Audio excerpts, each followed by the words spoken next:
नमस्कार दोस्तों, आज की हमारी किताब का नाम है the book of joy by Dalai Lama 14 and Bishop Desmond Totu.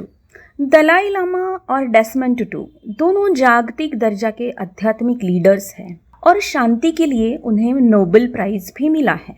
ये किताब उन दोनों के बीच 2015 में जो चर्चा हुई थी एक हफ्ते, उस पर आधारित है, जिसमें उन्होंने सामान्य इंसान कैसे हमेशा खुश रह सकता है, अपने रोजमर्रा की जिंदगी में कैसे अपने दुखों से छुटकारा पा सकता है, इसके बारे में बात। सबसे पहले वो कहते हैं कि खुशी का मतलब एक अवस्था और उस अवस्था में रहने के लिए क्या क्या अड़चनें हमें आती है और हम उन अड़चनों को कैसे हटा सकते हैं। वो कहते हैं कि हमें हमेशा लगता है कि हम दुख के, दर्द के सारे कारण दूर कर सकते हैं। खुशी का मतलब किसी भी सफलता का अंतिम पड़ाव। हम सब जन्म लेते हैं तब हमारे सेंसेस यानी ज्ञानेंद्रिय एकदम से कई सारी बातों को देखने, सुनने, महसूस करने लगते हैं। ये जो शोर है, ये अनुभवों का जो शोर है, तो उससे वो कंफ्यूज हो जाता है बच्चा, और तभी से हमारी सफरिंग यानी दर्द की यात्रा शुरू हो जाती है।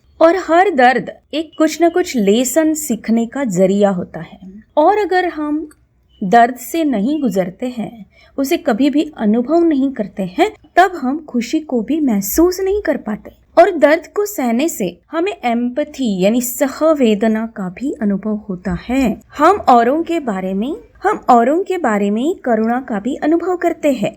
वो हैप्पीनेस यानी खुशी और जॉय के बीच का फर्क समझाते हुए कहते हैं कि खुशी जो है वो टेम्पररी होती है, जो बाहरी कारणों से, बाहरी किसी वस्तु से हमें मिलती है, लेकिन जॉय जो है, आनंद, वो हमारे अस्तित्व की एक अवस्था है और वो बाहरी बातों से डिस्टर्ब नहीं होता। जैसे दलाई लामा बताते हैं कि वो इस चर्चा को कैंसिल करने वाले थे क्योंकि उनके पेट में बहुत जोर से दर्द होने लगा था और उन्हें लगा था कि उन्हें हॉस्पिटल जाना पड़ेगा। जब वो हॉस्पिटल जाने लगे तभी उन्होंने एक बूढ़े शख्स को जाते जाते रास्ते में बिल्कुल मरने की अवस्था में देखा, जो आराम से रास्ते के साइड में पड़ा था। तो उसे देखकर उन्हें याद आया कि शरीर का दर्द दुख दे रहा है, लेकिन दूसरे का दुख देखकर अपने मन को हम अपने दर्द से दूर हटा सकते हैं। इसीलिए कहा जाता है कि जब हमें कोई दुख हो तो औरों के दुख को देखना चाहिए, ताकि फिर हमें अपने दुख कम लगने लगते हैं। उसी तरह से नेल्सन मंडेला का भी वो एक एग्जाम्पल देते हैं, जिन्होंने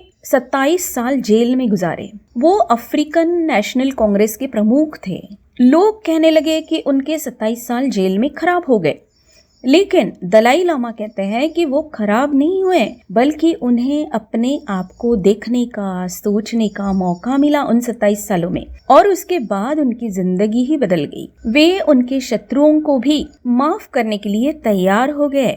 अगला पॉइंट वो कहते हैं कि जब दर्द, दुख, ये तो हमारे जीवन का अविभाज्य हिस्सा है, तो हमें उसके साथ कैसे रिएक्ट करना है, कैसे रिस्पॉन्ड करना है, उसे कैसे हैंडल करना है, ये जानने की जरूरत है। हम उस दर्द को कम कर सकते हैं या बढ़ा सकते हैं। ज्यादातर हम उसे अपने दिल पे लगाकर बढ़ाते ही रहते हैं और दिमाग में पकड़े रखते हैं और बढ़ाते हैं। वो कहते हैं कि जब हमें अपने दर्द को कम करना है तो हमें अपने मन को औरों के दर्द की ओर ले जाना होगा और उनका दर्द कम करने की कोशिश करना जरूरी है। जब हम औरों का दर्द देखते हैं तो अपना दर्द हम भूलने लगते हैं, और जब हम उनके दर्द को कम करने की कोशिश करते हैं ना, तो अपने आप हमारा दर्द भी कम होने लगता है। और ये हीलिंग की प्रोसेस दोनों तरफ काम करती है। जब दर्द कम हो जाता है तो हम आनंद को महसूस कर पाते हैं। इसके लिए सबसे पहले हमें इस बात को अच्छे से समझने की जरूरत है कि फियर यानी डर और फ्रस्ट्रेशन यानी निराशा, उदासी, ये कोई असल बातें नहीं है, बल्कि अपने मन की एक स्टेट यानी अवस्था है, जिसे हम बदल सकते हैं। और इसीलिए हमें उन्हें नियंत्रित यानी कंट्रोल करना है, न कि उन्हें हमारी जिंदगी पर कंट्रोल करने देना है। उसे नियंत्रित यानी कंट्रोल करने के लिए हमें जो भी हालात होंगे हमारे इस वक्त, उन्हें कैसे रिएक्ट करना है, उन हालात को अपने एटीट्यूड यानी नजरिए से कैसे बदलना है ये सीखना होगा। जैसे कि अगर हम ट्रैफिक जाम में फंस जाते हैं तो उस वक्त एक बच्चे की तरह गुस्सा करते रहना कि ये क्या है, ये क्या है, इसके बजाय एक वयस्क की तरह शांत रहना, ये दोनों चॉइसेस हमारे लिए उपलब्ध होते हैं। मतलब ट्रैफिक जाम को कंट्रोल करना तो हमारे हाथ में नहीं है, लेकिन उस पर कैसे रिएक्ट होना है, उस वक्त हमें मन को कौन से स्टेट में रखना है, अवस्था में रखना है, गुस्से को कैसे अपने कंट्रोल करना है, वो हम कर सकते हैं, वो हमारे हाथ में है। वो कहते हैं कि हमारी जिंदगी में घटने वाली घटनाओं पर हमारा कोई कंट्रोल नहीं है, लेकिन उन घटनाओं से कैसे रिएक्ट करना है, उन्हें कैसे रिस्पॉन्ड करना है, ये पूरी तरह हमारे कंट्रोल में है। और यही कंट्रोल हमारे जॉय यानी आनंद को बढ़ाने या घटाने का काम करता है। हो सकता है कि कोई बात ऐसी हो कि उन पर पॉजिटिवली रिएक्ट होने पर भी वो हमें जॉय नहीं दे, लेकिन उनके साथ पॉजिटिव रिएक्ट होने से हमारे दर्द को, दुख को कम से कम बढ़ाएगी नहीं।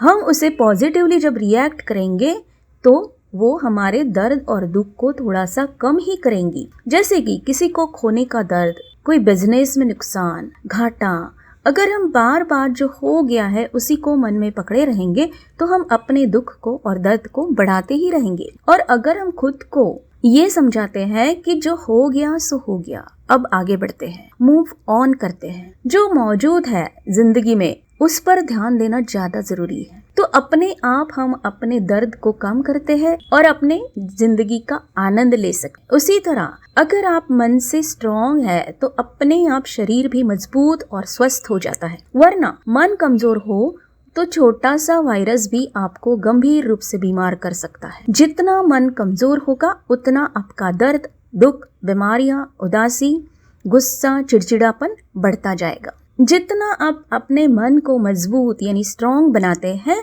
सारी नेगेटिव इमोशंस तेजी से कम होने लगती है। इसीलिए हमें बाहरी दुनिया को कंट्रोल करने के बजाय अपने मन पर काम करना, उसे मजबूत बनाना ज्यादा जरूरी है। जितने हमारे एक्सपेक्टेशंस, अपेक्षाएं बढ़ती हैं, उतना हमारा गुस्सा भी बढ़ता है। लेकिन जब हम दूसरों के दुख को देखते हैं, उनकी मदद करते हैं, तब हमारे अंदर करुणा यानी कंपैशन जगती है। हमारी कई सारी भावनाएं, दर्द की भावनाएं हमारे ग्रोथ के लिए सही नहीं होती। सिर्फ खुशी में हम उतना ग्रो नहीं कर पाते जितना हम दर्द को सहने के बाद मजबूत होते हैं, दर्द को पॉजिटिवली रिएक्ट करने के बाद। इसीलिए वो कहते हैं कि जिंदगी में दर्द को नेगेटिव नजर से देखने के बजाय हमारे ग्रोथ का जरिया इस तरीके से समझना उसे ज्यादा जरूरी है। तभी हमारी हर वक्त खुशी पाने की अपेक्षाएं कम होने लगती हैं। हमें बचपन से कई सारी अपेक्षाओं को और इच्छाओं को रखना सिखाया जाता है, लेकिन एक्सपेक्टेशंस यानी अपेक्षा और डिजायर्स यानी इच्छा दोनों ही पूरी ना होने पर दुख का कारण बन जाती है, क्योंकि वो हमारे मन में अनसर्टेनिटी यानी होगा कि नहीं होगा, डर, गुस्सा, निराशा जैसी नेगेटिव भावनाओं को पैदा करती है। और उन्हें हटाने के लिए हमें कंपैशन यानी करुणा की प्रैक्टिस करना, यानी हर किसी के लिए दया भाव जगाना, उनके गुस्से या गलत बर्ताव से दुखी होने के बजाय उसके पीछे का उनका दर्द समझने की कोशिश करना। उसी तरह हमें अपने आप के लिए भी कंपैशन होना यानी करुणा जगाना जरूरी है।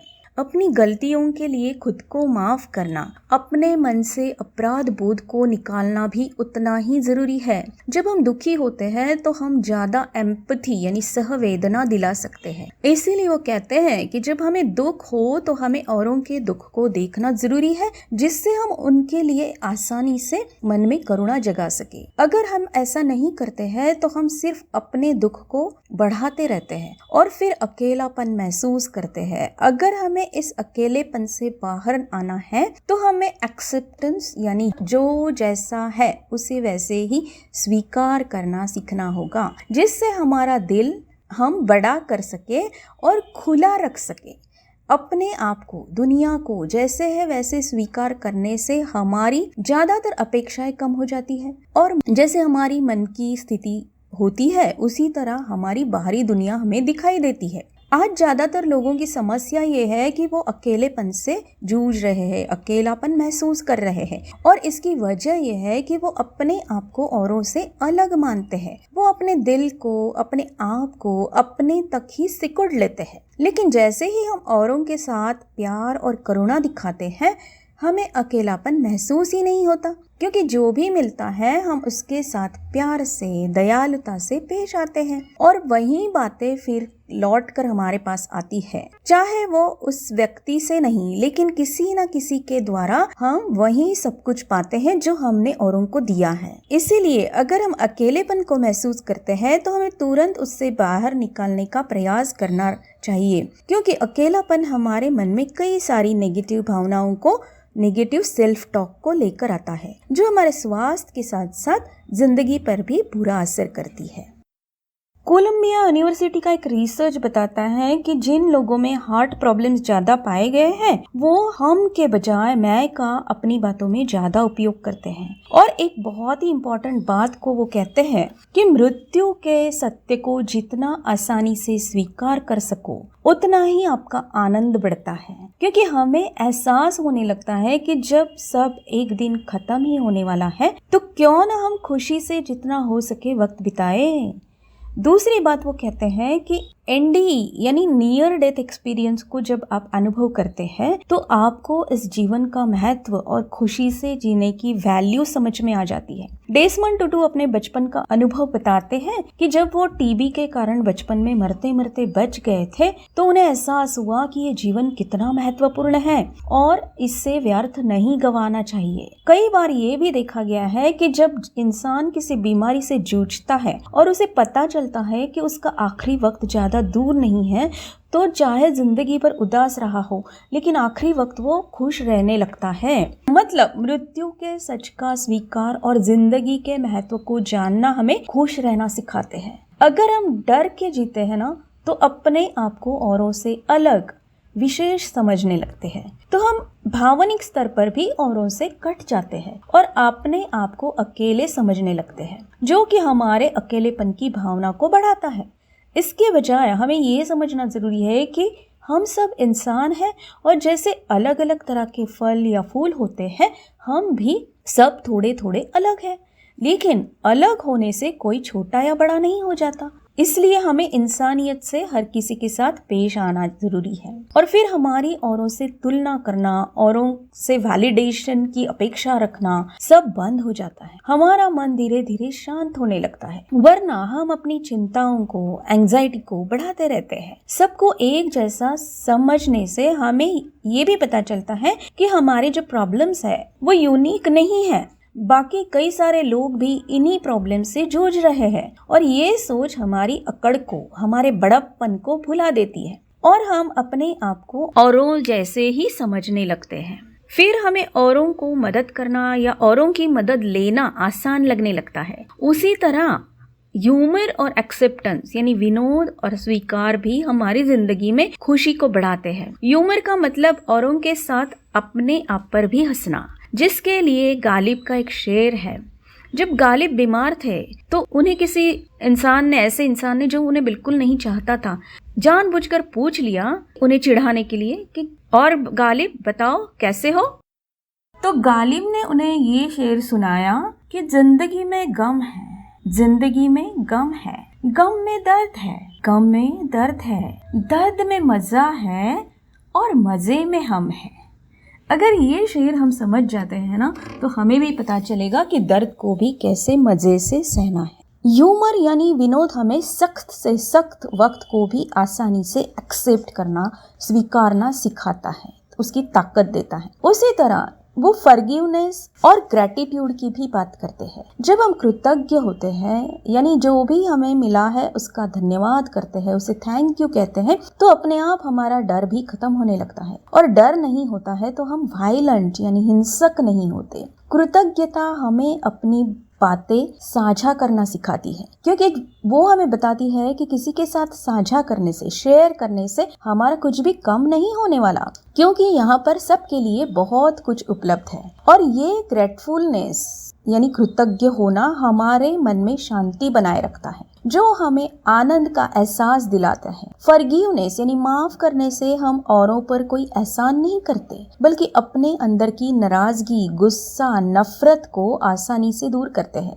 जो हमें तकलीफ देती है, माफ करने से हमारे मन में करुणा यानी कंपैशन जगती है। हमें पता चलता है कि जो खुद दुख और दर्द गुस्से में है, वही दूसरों को तकलीफ दे सकता है। अगर हम खुश है तो हमारे मन में औरों को दुख देने का विचार भी नहीं आएगा, और इस बात को जानने से हमें दुख दर्द देने वाले के लिए करुणा यानी कंपैशन महसूस होने लगती है, और हम तकलीफ देने वाले के दर्द को जानने की कोशिश करने लगते हैं। ये कोशिश हमें जेनरोसिटी यानी उदारता की ओर लेकर जाती है। जो भी हमारे पास है उसे औरों के साथ साझा करना, उनकी जरूरतों को जहाँ तक हो सके पूरा करना हमें उदारता सिखाता है। और उदारता यानी देने से हम अपने शरीर में ऑक्सीटोसिन, एंडोर्फिन, सेरोटोनिन जैसे हैप्पी हार्मोन्स पैदा तो करते ही हैं, लेकिन हम जिन्हें देते हैं ना, उनके भी शरीर में ये हैप्पी हार्मोन्स क्रिएट हो जाते हैं। दलाई लामा कहते हैं कि हम जब किसी का ख्याल रखते हैं, उन्हें खुशी या सुकून देते हैं,